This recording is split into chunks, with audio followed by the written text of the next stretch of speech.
അപ്പോൾ ഞാനും ഒന്ന് രണ്ട് മൂവി ഒരെണ്ണം ചെയ്തു, ബാഡ് ബോയ്സ് ചെയ്തു, മീനസ് കിഷോർ സീരിയൽ ചെയ്തു.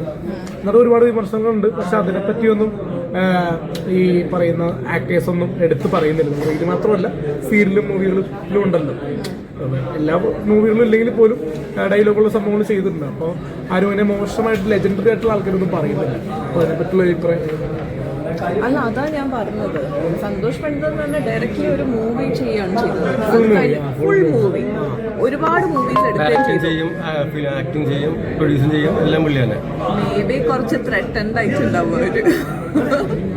ബിക്കോസ് ഒരു മൂവി എടുക്കാന്ന് മാത്രമല്ല, ആ മൂവിയിൽ നിന്ന് ലാഭം ഉണ്ടാക്കി എക്കണോമിക്കലി പൈസയും കൂടി നോക്കണമല്ലോ, എന്നാലേ അടുത്ത സിനിമ എടുക്കാൻ പറ്റുള്ളൂ. ഒരു സിനിമ പൊട്ടി പാലിസായി കഴിഞ്ഞാൽ ജീവിതം പോയില്ലേ. അടുത്ത സിനിമ എടുക്കാനുള്ള വരുമാനം ഉണ്ടാവണ്ടേ. അപ്പോൾ അതൊരു ഡിഫറൻസ് ഉണ്ട്. ഇനി അലൻ ഒരു മൂവി നെക്സ്റ്റ് പ്ലാൻ ചെയ്യുന്നുണ്ട്. അപ്പോൾ അത് കഴിഞ്ഞ് ചില നെക്സ്റ്റ് മൂവി അപ്ഡേറ്റ്സിന്റെ കുറച്ച് അപ്ഡേറ്റ്സ് പറയും. നിലവിലിപ്പോൾ ഷോർട്ട് ഫിലിം ചെയ്തോണ്ടിരിക്കണം. അതിന്റെ വിജയം എന്ന രീതിയിലിരിക്കും. ഒരു ഫുൾ മൂവി തിയേറ്ററിലേക്ക് സന്തോഷം പ്ലാനിങ് ഉണ്ടോ? ഫുൾ മൂവി ലാഭം ഉണ്ടാക്കിയതല്ല, നമ്മൾ രണ്ടുപേരും ചേർത്ത് അല്ലേ ലാഭം ഉണ്ടാക്കി കഴിഞ്ഞാൽ ഫുൾ മൂവി തിയേറ്ററിലോടാനുള്ള മൂവി ഇറക്കും. ഒരെണ്ണം ഇറക്കണമെന്ന് പ്ലാനിങ് ഉണ്ട്. ഒരു 5 lakhs 10 lakhs ഒരു മുടക്ക് ഒരു 1 hour 30 minutes ഒരു പടം. 1.5 മണിക്കൂർ കഥയൊക്കെ ഉണ്ട്, സ്ക്രിപ്റ്റ് ഒക്കെ ഏകദേശം ത്രെഡും ഇമോഷണലും എല്ലാം ഉണ്ടാവും. ഒരു എന്താ പറയുക, ഫാമിലി മൂവി ആയിരിക്കും, കോമഡി അല്ല, ഇമോഷണൽ ഡ്രാമ ആയിരിക്കും, സൈക്കോ ത്രില്ലർ ആയിരിക്കും. പ്ലാനിങ് ഉണ്ട്. മെഡിക്കൽ ത്രില്ലർ എന്ന് തന്നെ പറയാം. ഹോസ്പിറ്റൽ കേന്ദ്രീകരിച്ച ഒരു സിനിമയാണ്. നായിക പമ്പ തന്നെ ആയിരിക്കും. നായിക റോള് പമ്പയാണ്. ഒരു നായിക പമ്പയാണ്. 3 നായികമാരുണ്ടാവും. ഞാൻ ഇതൊക്കെ ഇപ്പോഴാണ് അറിയുന്നത്. കാര്യം പറയും. അല്ല, പ്രൊഡ്യൂസേഴ്സ് ആർക്കെങ്കിലും താല്പര്യമുണ്ടെങ്കിൽ നമ്മളെ കോണ്ടാക്ട് ചെയ്യണം. അല്ല, അത് പറയണമല്ലോ. മേ ബി ആർക്കെങ്കിലും ഇൻട്രസ്റ്റ് ഉണ്ടാവുമായിരിക്കും മൂവി എടുക്കാനായിട്ട്. ഇന്നത്തെ കാലത്ത് ഈ ഫീൽഡിൽ ഒരുപാട് ചില ആൾക്കാർ എന്താ പറയാ, പ്രൊഡ്യൂസ് ചെയ്യുന്ന ആൾക്കാർ മോശമായിട്ടൊക്കെ ചെയ്യണം. നല്ല രീതിയിൽ വരുന്ന ആൾക്കാരല്ലേ. പ്രോഗ്രാമൊക്കെ സജീവമായിട്ട് പോകുന്നുണ്ട്. ഒരിടയ്ക്ക് പ്രോഗ്രാംസ് ഒക്കെ നിർത്തി എന്ന് പറഞ്ഞാൽ കല്യാണം, പിന്നെ കല്യാണത്തിന് നല്ല രീതിയിലാണെങ്കിൽ നമ്മൾ ചെയ്യുന്നുണ്ട്. ഒരിടയ്ക്ക് റിലേറ്റഡ് നിർത്തി.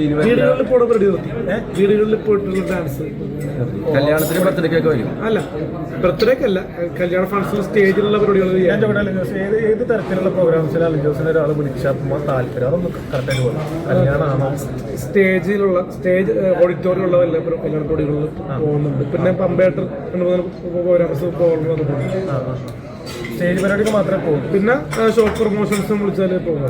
ഒരു കുട്ടി ജനിച്ചു കഴിഞ്ഞാൽ അതിന്റെ പരിപാടിക്ക് വിളിച്ചാൽ പോകും. ഡാൻസ് കളിക്കാൻ വേണ്ടി പോകില്ല. ഒരു ആശംസ പറയാൻ വേണ്ടി ഡാൻസ് കളിക്കാൻ പോകില്ല. കുട്ടി വിളിച്ചു കഴിഞ്ഞാൽ പറയാറുണ്ട്. അല്ല, നമ്മളെ സ്റ്റേജ് വീടുകളിലാണെങ്കിൽ സ്റ്റാൻഡേർഡ് ആശംസ മാത്രം പറയാൻ ഉദ്ദേശിക്കുന്നത്.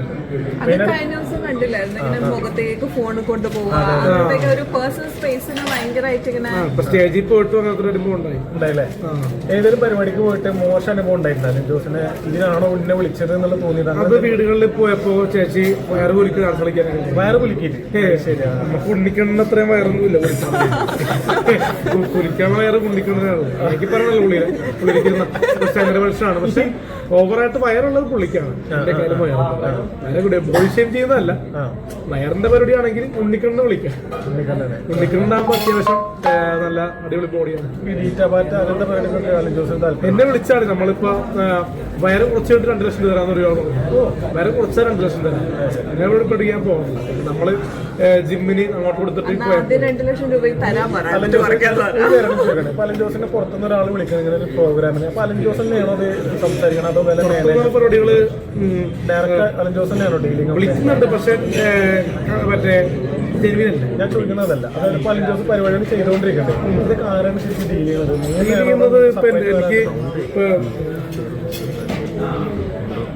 2 മൊബൈൽ ഫോണുണ്ട്. ഈ 2ലും 2 വാട്സാപ്പ് ഉണ്ട്. ഒന്ന് പ്രോഗ്രാമും ഒന്ന് പേഴ്സണൽ. 2 പ്രോഗ്രാംസും പേഴ്സണൽ എല്ലാം വേറുണ്ട്. 2ല് ഇപ്പൊ ഞാനിപ്പോ എയറോപ്ലെയിൻ മുകളിൽ ഇട്ടേക്കണേ അല്ലെങ്കിൽ ഫോളോ വന്നിട്ടുണ്ടെങ്കിൽ അതെ മനസ്സിലായി. ഒരു ദിവസം 250 കോള് വരും. 250 കോളാ? ആ അത് ശരി. ഞാൻ പിന്നെ എടുക്കാറില്ല. വാട്സാപ്പിൽ വരുന്നത് കറക്റ്റ് ആയിരിക്കും. ഈ ഫോൺ വിളിച്ചിട്ട് പച്ചക്കറി വെക്കണം അങ്ങനെ എന്തെങ്കിലും സംഭവം വീട്ടിൽ തന്നെ തെറി വിളിക്കുക? അതുകൊണ്ടാണ് ഞാൻ എടുക്കാത്തത്. 1-2 അനുഭവം ഇങ്ങനെ ഉണ്ടായി. 1-2 അനുഭവം ഇങ്ങനെ ഉണ്ടായി. പിന്നെ ഇപ്പോൾ പുതിയ അനുഭവം എന്ന് പറഞ്ഞാൽ ഈ അതൊരു കാര്യം ഒരു അനുഭവം ഉണ്ടായിരിക്കും. അപ്പൊ ഒരു ഇമോഷൻ എന്ന് പറഞ്ഞാൽ ഈ സാധാരണ പെൺകുട്ടികളെ വീഡിയോ കോൾ വിളിച്ച് ശല്യപ്പെടുത്തുന്ന ആൾക്കാർ വിളിക്കും, ആൾക്കാർ സംസാരിക്കുമായിരിക്കും. പക്ഷെ ഇത് ആ കുട്ടികളെ ഞാൻ വീഡിയോ കോൾ ചെയ്യുന്നു മോശമായിട്ട്. എനിക്ക് വീക്ക്നെസ് അല്ല, എനിക്കൊരു താല്പര്യമുള്ള പെൺകുട്ടികളോടാണ് സംസാരിക്കാനായിട്ട്.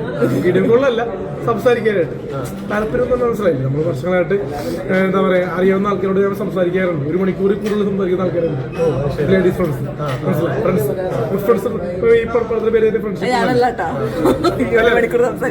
അല്ല, പബ്ബല്ല, വേറൊരു 2-3 ഫ്രണ്ട്സ് ഉണ്ട് എനിക്ക്, സ്ഥിരം വിളിക്കാറുണ്ട്. അപ്പൊ അങ്ങനെ നല്ലൊരു കോണ്ടാക്ട്സ് ഉണ്ട് പലരായിട്ട്. പക്ഷെ ചില ആൾക്കാർ നെഗറ്റീവായിട്ട് വിളിക്കുന്ന പരിചയത്തെ ആൾക്കാർ ഞാൻ അധികം നേരം വിളിക്കുന്നത്. അലൻ ജോസിന്റെ അച്ഛനൊക്കെ ഇതിൽ വളരെ ആക്റ്റീവായിരുന്നു. അലൻ ജോസിന്റെ അച്ഛൻ്റെ ഒക്കെ കുറെ വീഡിയോസ് ഒക്കെ ഞങ്ങൾ കണ്ടിരുന്നു. ഞങ്ങളൊക്കെ അച്ഛൻ എപ്പോഴെങ്കിലും പറഞ്ഞു നീ ഇത്തരം പരിപാടികൾ ചെയ്യണോ? പിന്നെ അത് പറഞ്ഞാലും അച്ഛൻ പൈസ തരുന്നില്ലല്ലോ. പൈസ ഉണ്ടാക്കുന്ന കാരണം അച്ഛൻ്റെ ഒരു ഭാഗത്തുനിന്ന് സപ്പോർട്ട് വീട്ടിൽ നമ്മളൊക്കെ ഇപ്പൊ ഇതിൽ നിന്ന് വരുമാനം ഉള്ളതുകൊണ്ടല്ലോ ഇത് പിന്നെ കോമാളിത്തമുള്ളൂ. നമ്മൾ ചെയ്യുന്ന വീഡിയോകൾ പലപ്പോഴും ചില സാധനങ്ങൾ കോമാളിത്തരമാണെങ്കിൽ മാറുമെങ്കിലും അത് അതിൽ നിന്ന് പൈസ കിട്ടുന്നുണ്ട്, ക്യാഷ് വരുന്നുണ്ട്. ഗൂഗിൾ പേയിൽ പൈസ വരുന്നുണ്ട്. അതുകൊണ്ടല്ലേ പുതിയ പമ്പ വരുന്നു, അത് കഴിഞ്ഞ് അച്ചു വരുന്നുണ്ട് അല്ലേ. പിന്നെ പുതിയ നായികമാര് എല്ലാ ക്യൂ ആണ്. അടുത്ത ട്രൂ ലവ് എന്ന് പറഞ്ഞ ഷോർട്ട് ഫിലിം 5 നായികമാര്. അപ്പൊ അതില് പ്രസ് മീറ്റിംഗ് കേരളമൊക്കെ ഉണ്ട്. പമ്പയുടെ പേയ്മെന്റോ ഹീറോയിൻ എന്ന നിലയിൽ പമ്പയുടെ പേയ്മെന്റ് 25,000 അല്ലല്ല, ഒരു വർക്കിന്. സോഷ്യൽ മീഡിയയിൽ ആരെങ്കിലും കത്തി നിൽക്കുന്ന ആരെങ്കിലും പേഴ്സണലി വിളിച്ച് അലൻ ജോസിനെ ചീത്ത പറയാം, അങ്ങനെ നിർത്തിക്കൂടാതെ അങ്ങനെ എന്തെങ്കിലുമൊക്കെ പറഞ്ഞിട്ടുണ്ട്? പുള്ളിക്കാരോട് പറഞ്ഞിട്ടുണ്ട്, ഞാൻ പേര് പറയുന്നത്. അതെ, അലൻ ജോസിന് അങ്ങനത്തെ അനുഭവങ്ങളുണ്ട്? അല്ല, പുള്ളിക്കാരോട് എന്നെ പറ്റിയാ പറഞ്ഞു, എന്നോട് വർക്ക് ചെയ്യരുതെന്നൊരു ബിഗ് ബോസ് താരം പറഞ്ഞു. മോഡലിംഗ് രംഗത്തെ ഉള്ളതാണോ? ബിഗ് ബോസ് താരം പേര് ഞാൻ പറയും. ഈ സീസണിലല്ല, കഴിഞ്ഞ സീസണിലല്ലേ? ഒരു താരം ഈ സീസണിൽ ഒരു താരം അപ്പൊ അലൻ ജോസ് എന്താ മറുപടി? അത് അലൻ ജോസിനോടാണ് പുള്ളിക്കാരൻ ഇങ്ങനെ പറഞ്ഞത്, എന്റെ കൂടെ വർക്ക് ചെയ്ത് കഴിഞ്ഞാൽ സിനിമ കിട്ടില്ലെന്ന് പറഞ്ഞു. മനസ്സിലായി, സിനിമ കിട്ടണോ വേണ്ടെന്നുള്ളത്. അങ്ങനെയാണെങ്കിൽ ഇപ്പോ കണ്ടിന്യൂസ് ആയിട്ട് ചെയ്യണം. ഒരു വീഡിയോയിൽ എന്റെ കൂടെ വന്നു കഴിഞ്ഞാൽ വർക്ക് കിട്ടണമെന്ന് പറഞ്ഞ ഒരുപാട് ആൾക്കാരുണ്ട്. മനസ്സിലായി, സിനിമയിൽ തന്നെ അഖിൽമാരേട്ടനോട് കൂടെ അഭിനയിച്ച ഒരു നടിയന്റെ ഒപ്പം ഒരു ഇന്റർവ്യൂവിൽ പങ്കെടുക്കാം. എന്നിട്ട് പുള്ളിക്കാരത്തേക്ക് സിനിമയില്ല. മനസ്സിലായി, ഇപ്പൊ സീലസ്പിന്റെ കൂടെ കല്യാണ വീഡിയോ വൈറലായി കഴിഞ്ഞിട്ട് പുള്ളിക്കാരത്തേക്ക് വർക്കില്ല. പക്ഷെ വർക്ക് കൊണ്ട് സിനിമയിലൊക്കെ ഉണ്ട്, ചെറിയ രീതിയിലൊക്കെ പോകുന്നുണ്ട്. മനസ്സിലായി, ആർക്കും വർക്കില്ലാണ്ടിരിക്കുന്നില്ല. നമുക്കാണെങ്കിൽ അത്യാവശ്യം വർക്ക് ഷോർട്ട് ഫിലിംസ് ഉണ്ട്. സിനിമയിലേക്ക് പതിക്കെ വരും അല്ലേ. അലൻ ജോസ് ബിഗ് ബോസ് താരത്തിനായിട്ട് ഫേമസ് അലൻ ജോസിന് ഉണ്ട് എന്നുള്ളത്. അതായത് ഒരു ബിഗ് ബോസ് സീസണിൽ ജസ്റ്റ് ഒരു കണ്ടന്റസ് പോയി കഴിഞ്ഞാൽ അതിനെക്കാട്ടും ഇഷ്യൂ എനിക്ക് പേഴ്സണലി ഉണ്ട്. പിന്നെ ഞാൻ എന്തെങ്കിലും ബിഗ് ബോസിൽ പോകണം അങ്ങനെ എന്തെങ്കിലും തോന്നുന്നുണ്ട്? അത് ഞാൻ പോകണം അങ്ങനെ എന്തെങ്കിലും ഉണ്ടോ? അല്ല, ബിഗ് ബോസ് ഇപ്പോൾ വരുന്നുണ്ടല്ലോ സീസണിലൊക്കെ. അപ്പോൾ അതിനെപ്പറ്റി പറയാനുള്ളത് ഇപ്പൊ ധർമ്മജൻ പോൾക്കാട്ടിനെ പറ്റി പറയാം. ധർമ്മജൻ ചേട്ടൻ പറഞ്ഞത്, അലൻ ജോസേ നീ സെലിബ്രിറ്റിയാണ്, 10 പടത്തിൽ നീ നായകനല്ല. പക്ഷെ എന്നാലും നിനക്ക് ഇപ്പോഴുള്ള സോഷ്യൽ മീഡിയ അല്ലെങ്കിൽ എല്ലാ നടന്മാർക്കും നിന്നെ അറിയാം. അതുകൊണ്ട് നോക്കിക്കണ്ട് വീഡിയോ ചെയ്യണം എന്നൊരു ഇത് ഉപദേശം പുള്ളി തന്നിട്ടുണ്ട് വരുന്നത് വെച്ച്. അപ്പൊ അതുകൊണ്ട് തന്നെ ബിഗ് ബോസിൽ പോയാലും പോയില്ലെങ്കിലും ആസാൻ ഞാൻ എങ്ങനെ ഏത് രീതിയിലാണെങ്കിലും സെലിബ്രേറ്റ് പെടുന്നുണ്ടോ, ആൾക്കാരെ അറിയുന്നുണ്ടോ? മനസ്സിലായി, എന്റെ വീഡിയോ ഇടുമ്പോൾ 2 ആഴ്ച കൂടുമ്പോൾ 1 മില്യൺ അടിക്കുന്നുണ്ട് വീഡിയോ ഇൻസ്റ്റാഗ്രാമിൽ. അതുകൊണ്ട് ഈ മിമിക്രി താരങ്ങൾ അലൻ ജോസിന്റെ സൗണ്ട് ഒക്കെ എടുക്കുന്നുണ്ട്, അതൊക്കെ ശ്രദ്ധിക്കാറുണ്ട് നിങ്ങള്? ഇപ്പൊ ശ്രദ്ധിച്ചപ്പെട്ടത് ഇപ്പൊ പ്രകമ്പനം എന്ന സിനിമയില് ചെയ്യുന്ന ഒരു പരിപാടി എനിക്ക് പേഴ്സണലി ഇഷ്ടപ്പെട്ടില്ല. അതെന്താണ് പെടാത്ത? കാരണം നമ്മള് ഡാൻസ് കളിക്കുമ്പോൾ ജസ്റ്റ് മനസ്സിലാണ് ഡാൻസ് കളിക്കുമ്പോൾ ഇങ്ങനെ വെക്കണം, ഇങ്ങനെ സ്റ്റെപ്പ് കറക്റ്റായില്ലാന്നാണ് ഇങ്ങനെ വെച്ച് ഇങ്ങനെ കാണിച്ചു കാലിന്റെ സ്റ്റെപ്പ് കറക്റ്റാക്കാത്തതുകൊണ്ടാണ് നമ്മളെ കളിയാക്കി ചെയ്തു. ഈ മിമിക്രി ആർട്ടിസ്റ്റുകൾ താരങ്ങള് അവരിപ്പോ അലൻ ജോസിന്റെ ഐഡിയ കൂടെ വരുമാനം ഉണ്ടാക്കണം. അപ്പൊ എനിക്ക് പ്രകമ്പനം സിനിമയിലേക്കാൾ എനിക്ക് ഇഷ്ടപ്പെട്ടൊരു ഇന്റർവ്യൂ എന്ന് പറഞ്ഞാൽ ഈ കഴിഞ്ഞ ദിവസം ഇറങ്ങിയ മറ്റേ മഷ്റൂംസില് ആ സിനിമയുടെ മാജിക് മഷ്റൂംസില് ഇന്റർവ്യൂല് ഏഷ്യനെറ്റ് ന്യൂസിന്റെ പേജില് വിഷ്ണു ഉണ്ണികൃഷ്ണൻ നാദർശയ്ക്കും കൂടിയുള്ള ഇന്റർവ്യൂല് നാദർശയ്ക്ക് ഇട്ടുകൊടുത്തത് വനിതാ തിയേറ്റർ എന്ന് നാദർശയ്ക്ക് പറഞ്ഞു.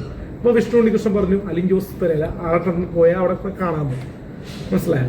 മാന്യമായിട്ട് പറയുന്നുണ്ട്, അല്ലാതെ അവിടെ പറയുന്നത് കാറ്റഗറൈസ് ചെയ്യുന്നത് അവിടെ പോയി കഴിഞ്ഞാൽ ആ കോമാളികളെ കാണാം എന്നല്ല. മനസ്സിലായി? കമന്റ് ബോക്സിൽ എന്നെ പറ്റി അങ്ങനെയൊക്കെ വിളിക്കുന്നത്. പക്ഷെ ആസാം ലെജൻഡറി ആയിട്ടുള്ള ആൾക്കാർ ഇപ്പൊ പൃഥ്വിരാജിന്റെ കൂടെ ഇന്ദ്രിയത്തിന്റെ കൂടെയൊക്കെ വർക്ക് ചെയ്ത ഒരാളാണ്, ദിലീപിന്റെ കൂടെ വർക്ക് ചെയ്ത ആളാണ് ആദർശിക്കാം. ആ വ്യക്തിയുടെ കൂടെ ഇരുന്നിട്ട് വിഷ്ണു ഉണ്ണികൃഷ്ണനെ പോലത്തെ ആൾക്ക് എല്ലാവരും സെലിബ്രിറ്റീസിനും അറിയാം. എന്നിട്ടും നമ്മുടെ പേര് മാന്യമായിട്ട് പറഞ്ഞല്ലോ, അതൊരു നമുക്ക് പ്ലസ് പോയിന്റ് ആണ് എല്ലാത്തിലും.